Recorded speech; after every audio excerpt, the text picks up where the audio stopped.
নমস্কার। তো আমাদের যে লাস্ট ক্লাসগুলি ছিল এগুলি বেসিক কম্পিউটারের উপরে ছিল। তো আমরা ভালো করে দেখেছি, বুঝেছি, শিখেছি। আর যাদের সময় হয়নি ভিডিওগুলি দেখার, লিঙ্ক পেয়েছো বা কেউ থেকে শুনেছো, তো এগুলি দেখে নেবে, একটু সময় বের করে এগুলিকে নোট করে নেবে। তো আজকে আমরা বেসিক কম্পিউটারের উপরেই যে প্রাথমিক স্তরে অফিস ওয়ার্ক করার জন্য যে সফটওয়্যারগুলি আমরা ব্যবহার করি, অ্যাপ্লিকেশনগুলি অ্যাকচুয়ালি প্যাকেজ থাকে এমএস অফিস। এই এমএস অফিসের মধ্যে প্রায় 10টার মতো অ্যাপ্লিকেশন থাকে। তার মধ্যে আমরা এমএস ওয়ার্ডটা আজকে একটু আলোচনা করব। এটাতে কোনো থিওরি দেব না, নেট ক্লাস থেকে থিওরি দেব, জাস্ট আমার কথাগুলি মন দিয়ে শুনবে। তো এখানে কি আছে, এখানে একটা অ্যাপ্লিকেশন চালাতে গেলে বা এমএস ওয়ার্ড কেন করব, এটা শুধু আমি আজকে বলবো। তো যারা বেঙ্গলি বুঝো না, তো তাদের জন্য আমি কিছুদিন পর থেকে ইংলিশ ভার্সন নিয়ে আসব, যেটার মাধ্যমে ইংলিশ আপনারা দেখতে পারবেন, ইংলিশে ক্লাসগুলি পাবেন। কিন্তু বর্তমানে যেহেতু আমি বেঙ্গলি, তাছাড়া আমার ত্রিপুরার ম্যাক্সিমাম যারা ছোট ভাই বোনরা আছে, যারা কম্পিউটার শেখার ইচ্ছা থাকে, দাদা দিদিরা, তো তাদের জন্য আমি বেঙ্গলিতেই বলবো। পরবর্তী সময়ে আমি ওয়ার্ল্ড ওয়াইড ভিডিওগুলি বানাবো, যেগুলি সারা পৃথিবীর মানুষ শিখতে পারে বা আমার ভিডিওগুলি দেখে অতি ইজিতেই বুঝতে পারে। তো আজকে এমএস ওয়ার্ড সম্বন্ধে আমি কিছু বলতে যাচ্ছি। এমএস ওয়ার্ড, মাইক্রোসফট ওয়ার্ড, এই মাইক্রোসফট ওয়ার্ডটা অ্যাকচুয়ালি আমরা কি করব, এইটাতে আমরা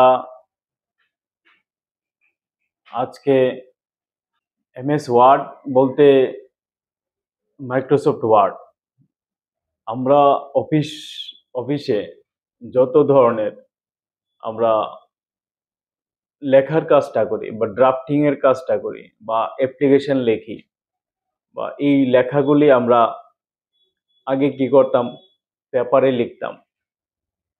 তো এখন আর আমরা পেপারে লিখলে কি হয়, যদি মিস্টেক হয়ে যায়, ধরুন একটা স্পেলিং লিখছেন ওইটা ভুল হয়ে যায়, বা কোনো সেন্টেন্সের স্টেটমেন্ট লিখতে গিয়ে কোনো সেন্টেন্সের কিছু একটা পরিবর্তন করতে হবে, তো এইগুলি যদি আপনি ফিজিক্যালি লিখতেন আগে, এগুলো অনেক সময় পেপার ওয়েস্টেজ হতো, ইঙ্ক ওয়েস্টেজ হতো, সময় নষ্ট হতো।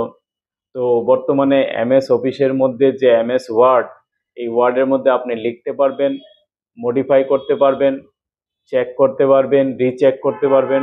করার পরে ড্রাফটিংটা যখন ফুল অ্যান্ড ফাইনাল হবে, একদম ঠিক ঠিক হবে, তখন আপনি প্রিন্ট দিয়ে দিতে পারেন, অথবা হার্ড কপি বের করতে পারেন প্রিন্টিং এর মাধ্যমে, অথবা আপনি এটাকে সফট কপি হিসাবে আপনি পিডিএফ করে রাখতে পারেন, অথবা এমএস ওয়ার্ডে রাখতে পারেন। তো এইভাবে আমরা কি করতে পারি, আমাদের যে এমএস ওয়ার্ডের মাধ্যমে আমরা ড্রাফটিংটা ভালোভাবে করতে পারি।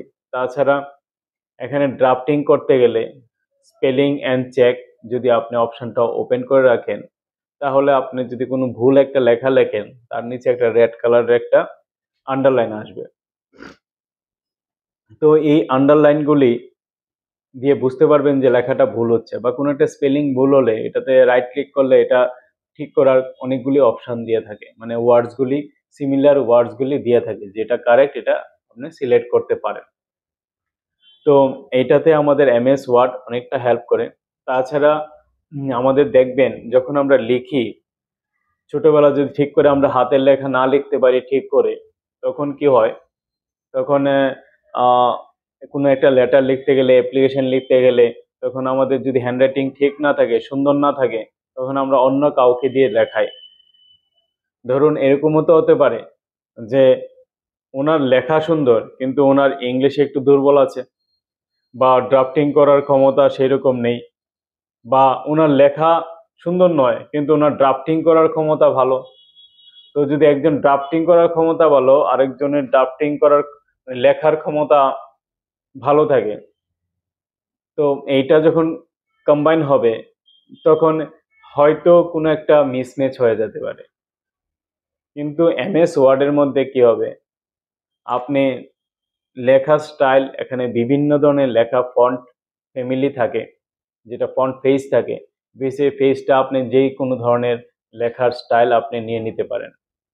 তো ওইখান থেকে এই যে ড্রব্যাকটা থাকে ফিজিক্যালি, এটা আমরা সফটওয়্যারে এমএস ওয়ার্ডের মাধ্যমে এইটা আমরা কি করতে পারি, ওভারকাম করে আমরা ঠিকভাবে সুন্দর লেখা লিখতে পারি। তারপরে আমরা কি করতে পারি, আমরা লেখাগুলি লেখার পরে আমরা এটাকে ফন্ট সাইজ মানে ছোট বড় করতে পারি। কিন্তু আমরা যখন ড্রাফটিং করি আমরা ছোট করতে পারি, বড় করতে পারি, এটা করার অনেক সময় হয়ে ওঠে না। তো এখানে আমরা এমএস ওয়ার্ডের মাধ্যমে এই ড্রাফটিংটা ভালোভাবে করতে পারি। তো তারপরে আমরা প্যারাগুলিকে দুদিকে সমান করতে পারি। যখন আমরা লেখি আবারও খবরও হয়ে যায়, মানে লাইনগুলি মিলে না, left line and right line এগুলি মিলে না ঠিক করে। তো আমরা লেফট লাইন আর রাইট লাইনগুলিকে আমরা ঠিক করতে পারি আমরা জাস্টিফাই অপশনের মাধ্যমে। তো অ্যালাইনমেন্ট ঠিক করতে পারি আমরা, একটা ওয়ার্ড একটা লাইনের মানে একটা রোর পরে আরেকটা রো যখন হয় তখন এটাকে স্পেসিং দিতে পারি, কমাতে পারি, বাড়াতে পারি। তো আমরা প্যারা করে লিখতে পারি, আমরা লেখাগুলিকে ছোট করতে পারি, বড় করতে পারি, যেখানে ম্যানুয়ালি যদি একবার লেখে নিন তা কম্প্রেস করা হয়ে ওঠে না।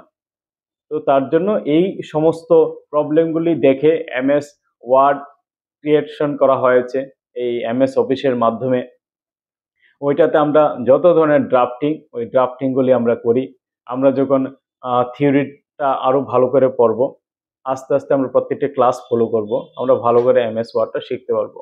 এই আশা রেখে আজকে ক্লাসটা এখানে সমাপ্ত করলাম। ধন্যবাদ।